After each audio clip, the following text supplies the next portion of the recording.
Je vous rappelle le scoop que je vous donne.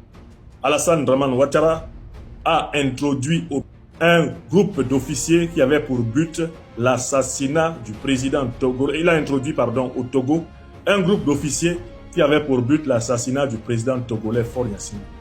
Ils ont tous été arrêtés, cueillis, froids. Ils sont actuellement au mitard. Ce sont nos sources françaises qui nous le révèlent. Ouattara Draman a loupé Faure Gnassingbé.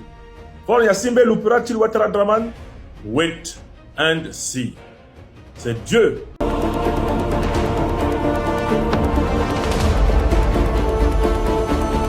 Bienvenue. Aujourd'hui, on se penche sur une histoire qui, franchement, a tout d'un scénario de film d'espionnage. Ah oui, complètement. L'activiste Franklin Nyamsi a lancé une alerte, disons spectaculaire.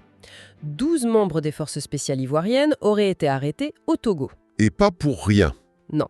La raison supposée, c'est qu'ils préparaient un coup d'État contre le président Faure Gnassingbé. Avec, en toile de fond, une possible riposte au soutien du Togo à l'Alliance des États du Sahel. Voilà. Mais, et c'est le point crucial, il faut le dire tout de suite, pour l'instant, cette information n'est confirmée par absolument personne. Ni les autorités, ni les médias, rien. C'est une affirmation qui repose uniquement sur cet activiste. Donc notre but aujourd'hui, c'est vraiment de mettre la politique de côté et d'analyser l'info brute. D'un point de vue purement militaire, est-ce que ça tient la route ? Et c'est là que tout se joue en fait. La question est simple. Un commando de 12 hommes, aussi entraîné soit-il, peut-il vraiment renverser un régime ? On va donc confronter cette affirmation choc aux réalités du terrain, quoi. C'est exactement ça. On va la passer au crible de la logique militaire. Et pour être honnête, les sources qu'on a consultées sont unanimes. L'idée est qualifiée de hautement improbable. Voire de fantaisiste. Alors, commençons par la base. Concrètement, qu'est-ce qu'il faut pour réussir un coup d'État ? Mais ce qui est intéressant, c'est que ça répond à des règles quasi mathématiques. Ce n'est pas de l'improvisation.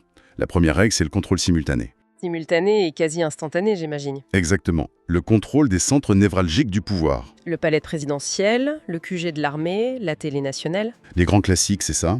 Les télécommunications aussi, il faut paralyser l'État. D'accord. Ensuite, il faut absolument obtenir le ralliement, ou au moins la neutralité, d'une partie importante de l'armée.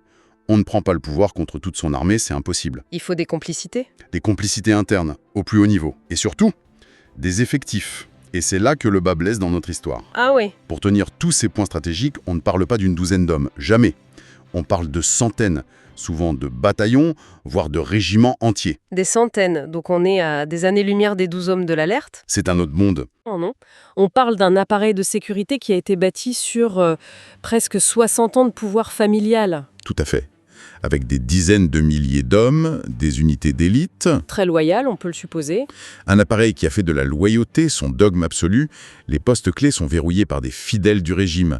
Alors, l'idée que 12 types puissent faire sauter ce verrou... Ça relève du film d'action hollywoodien, comme le disent nos sources. C'est exactement ça. Mais je me pose quand même une question. On parle de forces spéciales, l'élite de l'élite.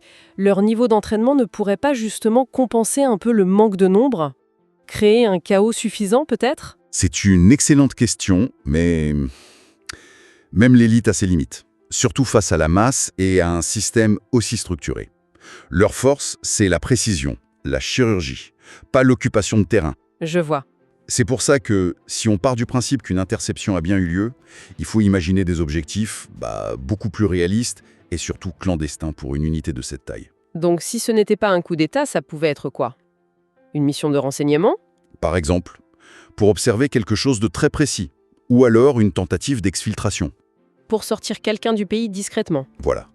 On peut même imaginer une opération de neutralisation, mais très très ciblée, sur un individu.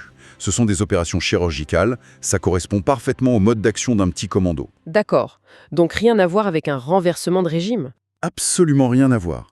Le but aurait été beaucoup plus circonscrit. Donc, pour être clair, l'hypothèse du coup d'État mené par 12 hommes, militairement parlant, ça ne tient pas la route une seule seconde. D'un point de vue stratégique, c'est totalement irréaliste. C'est la conclusion qui s'impose. Oui.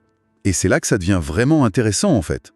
Si le scénario résiste aussi mal à l'analyse factuelle, ça nous oblige à nous décaler un peu, à poser une autre question. Laquelle ? C'est une pensée à laisser mûrir, pour conclure. quelles pourraient être les véritables motivations ou les conséquences recherchées derrière la diffusion publique d'une alerte aussi fragile sur le plan militaire.